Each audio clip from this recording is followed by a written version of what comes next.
luas yang membentang di atas Amerika selalu mengingatkan gue akan besarnya potensi dan peluang yang menanti di setiap sudut negeri ini.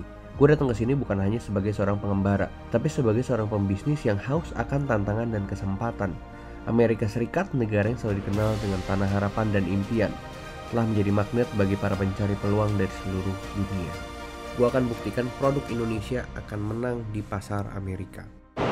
Halo teman-teman semua, ini adalah vlog pertama gue di Amerika. Jadi gue baru pindah ke sini, dan kalau ditanya kenapa gue memutuskan untuk pindah ke Amerika, karena ada beberapa hal yang gue pertimbangkan. Apakah gue udah tidak berbisnis ekspor lagi, ataukah gue tidak berbisnis di Indonesia lagi?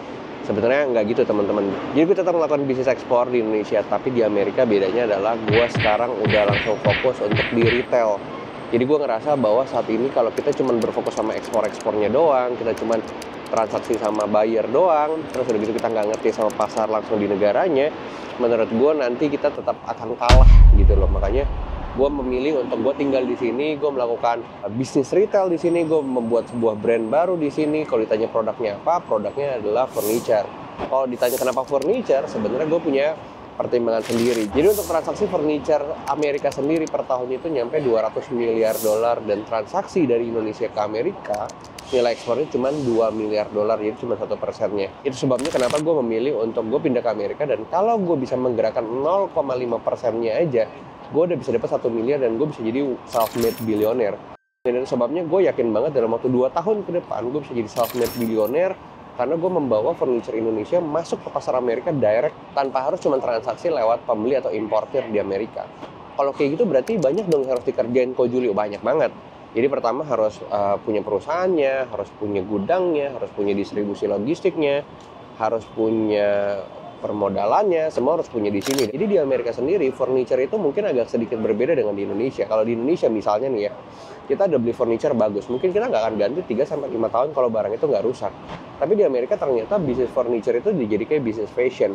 Jadi mereka ada magazine-nya sendiri, ada majalahnya sendiri, udah gitu ada tanda kutip fashion week-nya sendiri yang mereka buat setiap tahun.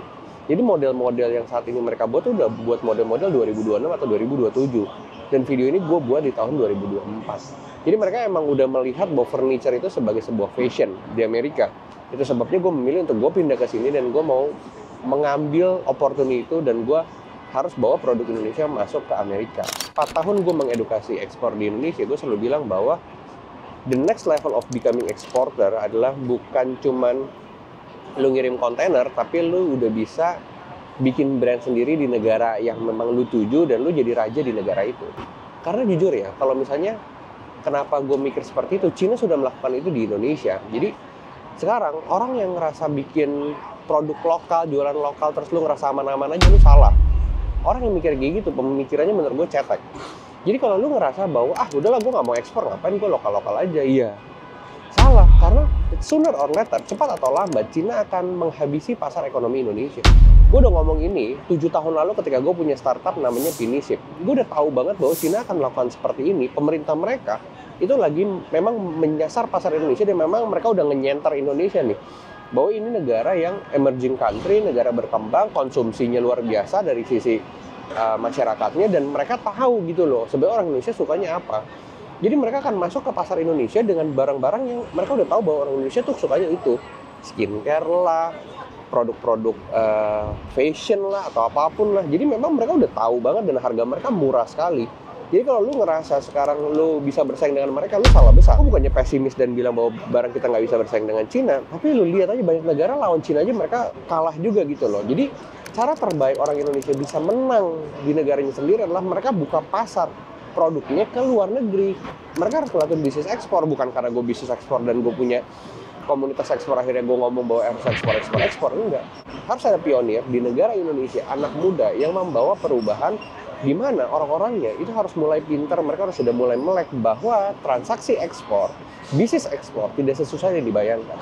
Tidak sesusah kata orang tua kalian, tidak sesusah kata orang tua zaman dulu. Kenapa? Karena kita udah punya banyak teknologi yang kita bisa pakai untuk kita berbisnis ekspor. Makanya buat gue sekali lagi sangat cetek pemikiran masyarakat atau orang-orang di Indonesia yang mereka ngerasa bahwa gue udah lokalan aja, tapi gue nggak mau ekspor karena gue udah cukup. Salah besar. Cepat atau lambat video ini nggak akan gue hapus, tapi akan jadi bukti bahwa pasar Indonesia ini sudah kalah sama Cina. pabrik-pabrik tekstil di Semarang, sekelas yang besar-besar sekalipun, mereka sudah kolaps. Mereka udah kalah. Kenapa? Karena tekstil Cina itu langsung masuk ke pasar Indonesia dengan harga yang jauh lebih murah, dengan teknologi yang lebih bagus. Jadi kita mau bersaing dari sisi mana? Udah kalah.